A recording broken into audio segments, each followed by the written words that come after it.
कृष्ण की पद चिन्हों पे मानता हूं, साम दाम दंड भेद। लेकिन 2014 के बाद क्या हुआ? दादरी कांड, रोहित वेमुला कांड, उसके बाद बहुत सारे बीच में कांड, फिर रेप्स, फिर आपका सीए, फिर एनआरसी, फिर फार्म्स लॉ, फिर दुनिया भर का और आज अडानी को लेके बैठे हैं। किसी रूप में मोदी को हटाना है, सिविल अनरेस्ट करना है ताकि मोदी हटे।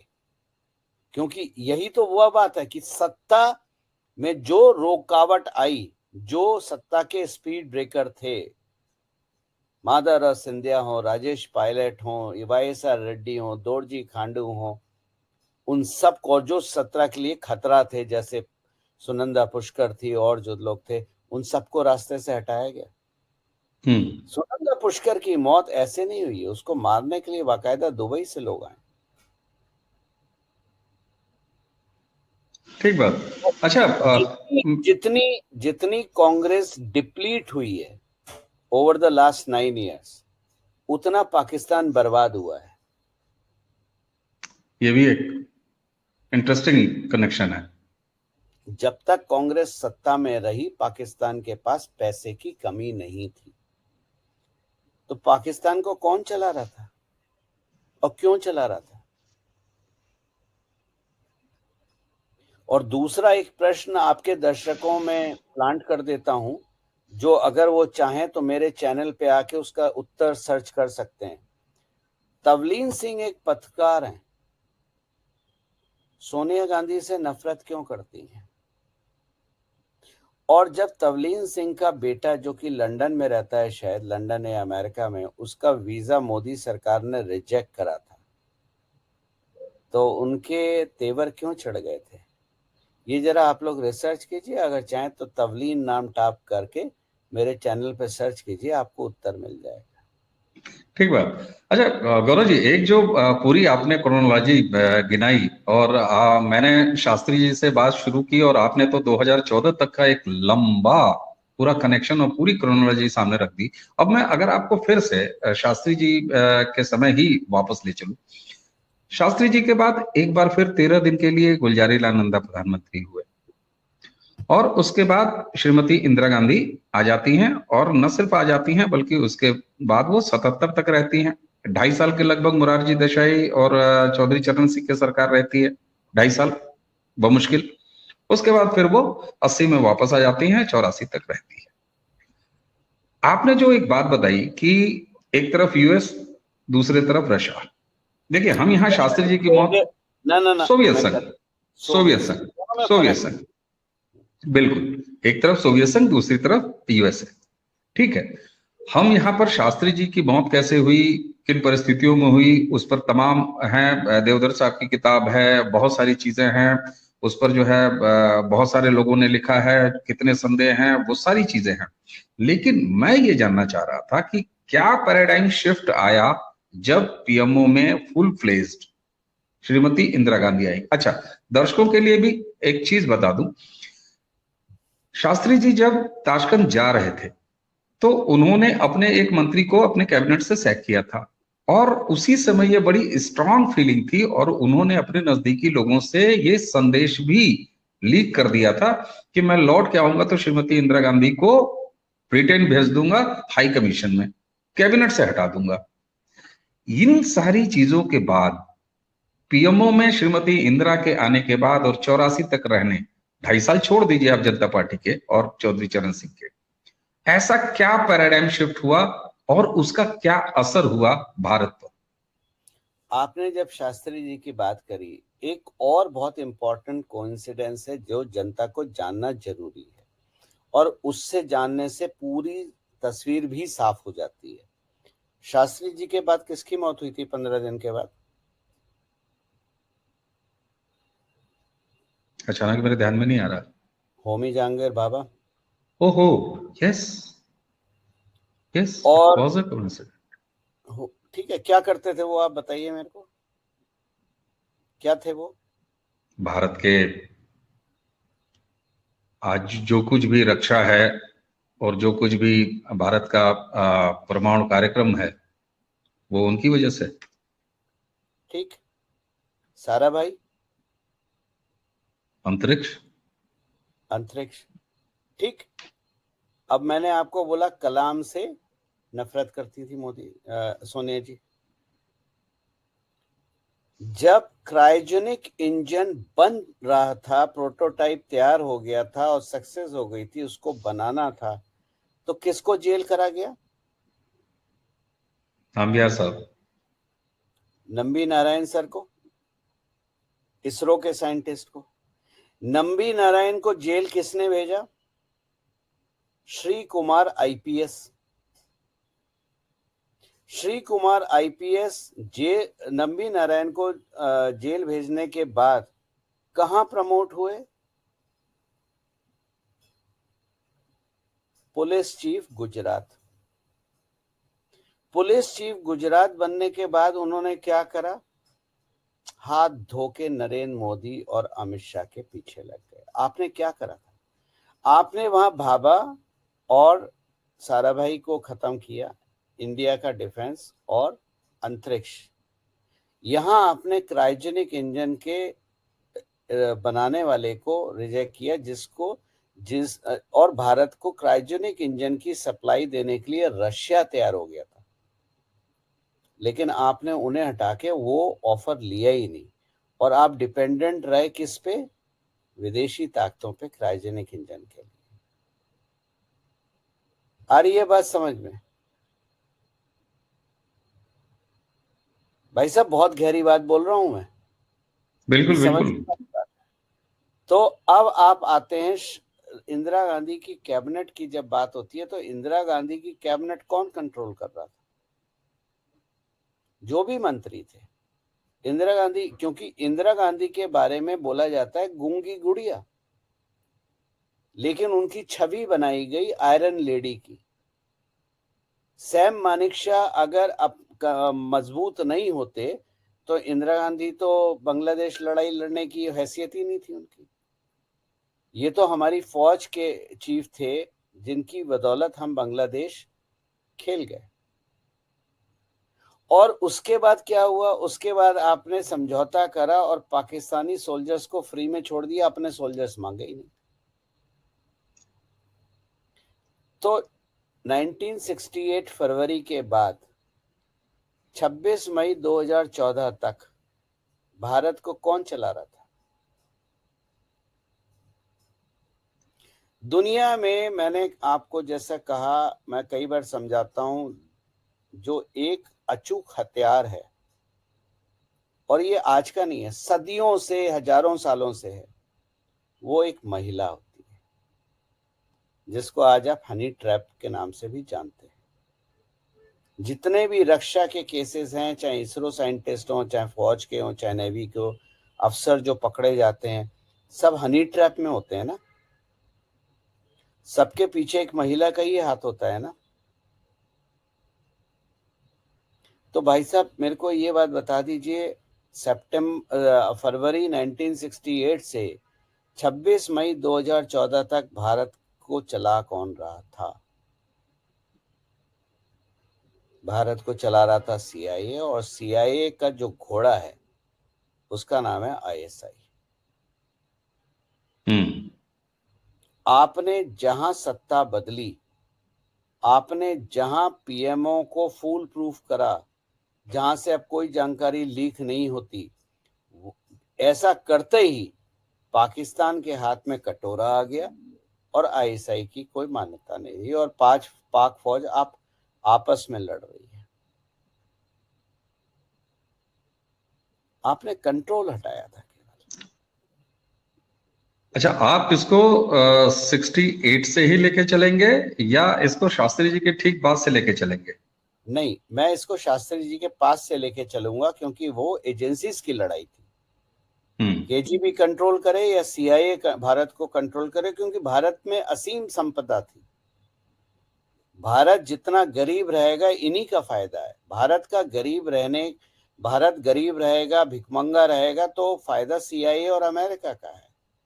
मजबूत और उत्कृष्ट भारत किसी को नहीं भाता, क्योंकि उनकी दुकानें बंद हो जाएंगी, व्यापार बंद हो जाएगा।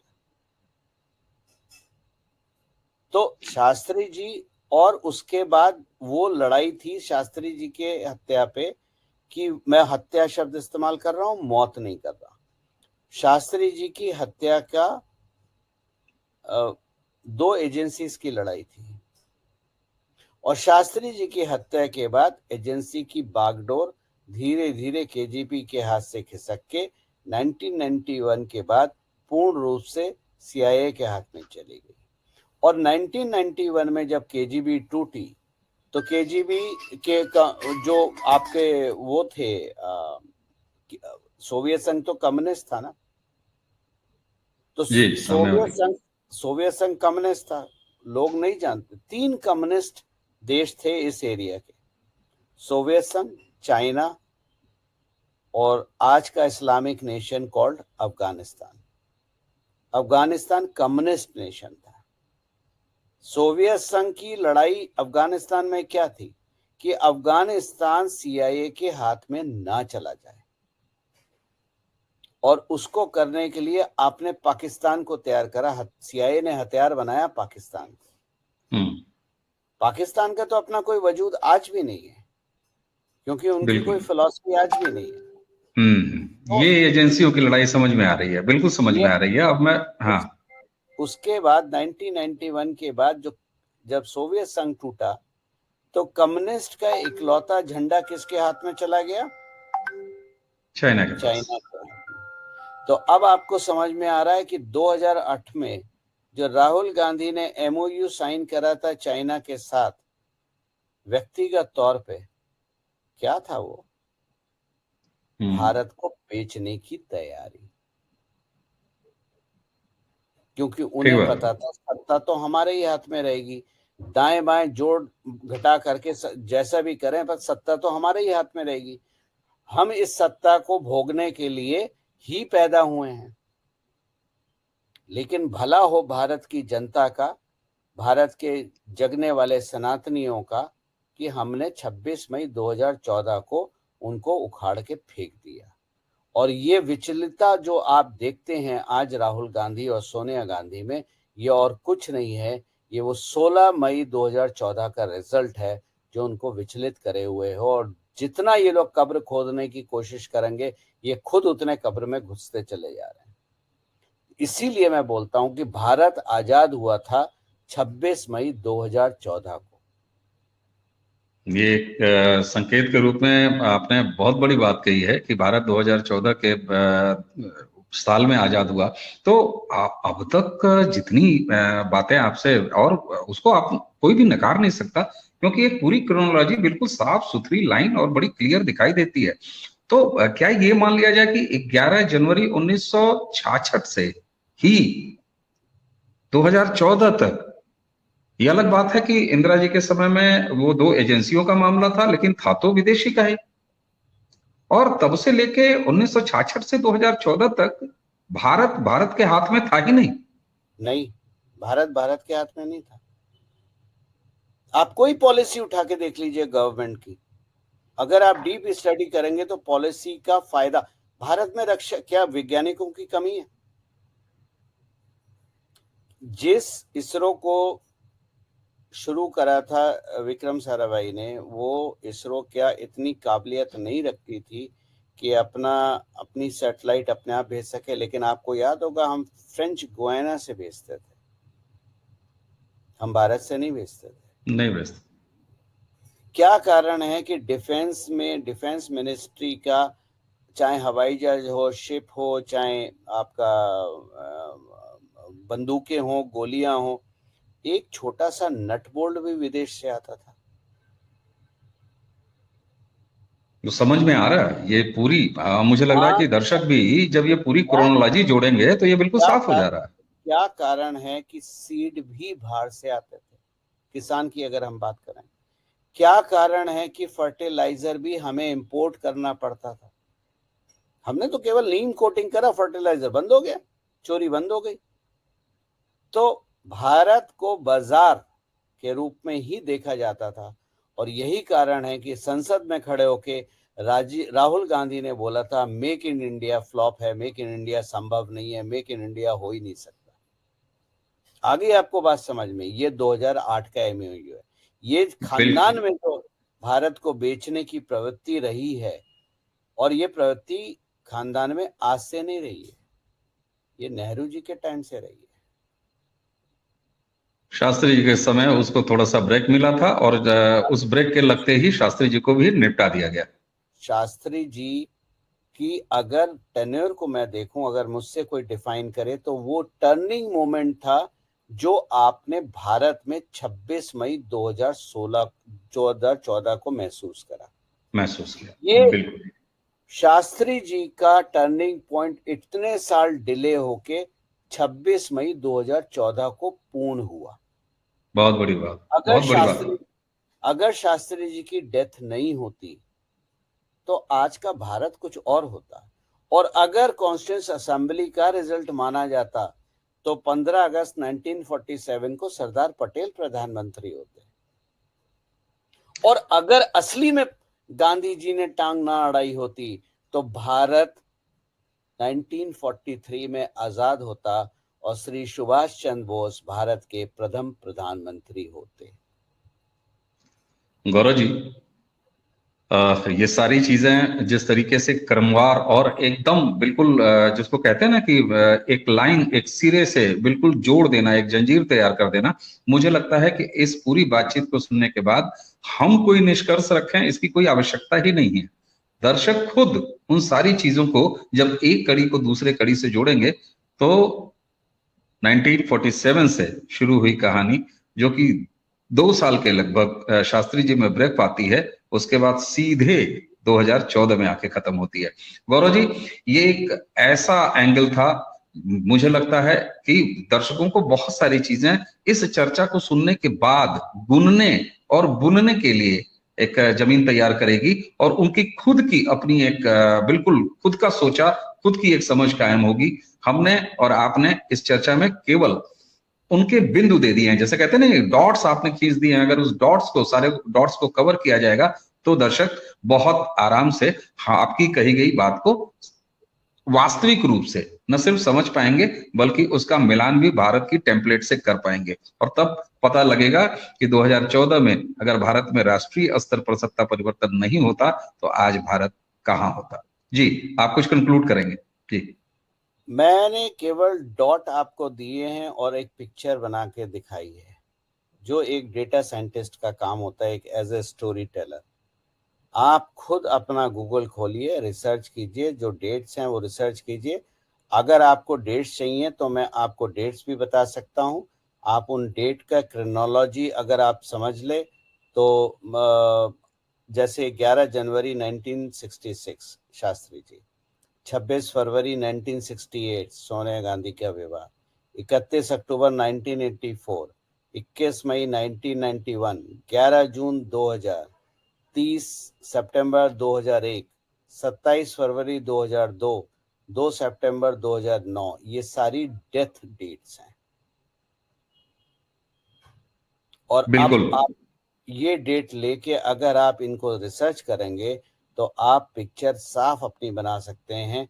मैं किसी का ना भक्त हूं ना चमचा हूं, मैं डेटा पे बात करता हूं, और डेटा मेरे को ये पिक्चर दिखा रहा है कि भारत 26 मई 2014 को सही रूप में आजाद हुआ था, और उसके पिछले 9 साल में आपने वो परिवर्तन देखा है कि एक आजाद भारत क्या कर सकता है, और आज हम चंद्रयान लेके चांद पे भी पहुंच चुके हैं। बिल्कुल, और जिन डॉट्स की हम बात कर रहे थे आपने तो वो सारे क्रमवार से डेट्स भी गिना दिए, और मुझे उम्मीद है कि दर्शक इस बातचीत से एक अपने स्तर की समझ निश्चित रूप से बना पाएंगे। तो दर्शकों, गौरव जी को आज इस नए तरीके के एंगल से आपको हमको रूबरू कराने और एक पूरा परिदृश्य, जैसे लगता है ना कि कुछ सूत्र आपको दे दिया और गणित का पूरा सवाल हल हो गया, तो मुझे लगता है कि आज की ये चर्चा गणित के उसी फार्मूले के तहत है जिससे बहुत सारे सवाल बिल्कुल साफ साफ और 100% ईमानदारी से हल हो जाएंगे। गौरव जी, आपने हमें समय दिया और इतना गंभीर बात को इतने सहज तरीके से आपने सामने रखा, आपका बहुत बहुत धन्यवाद। तो दर्शकों, इसी के साथ आपसे विदा लेने से पहले गौरव जी को एक बार और धन्यवाद देते हैं।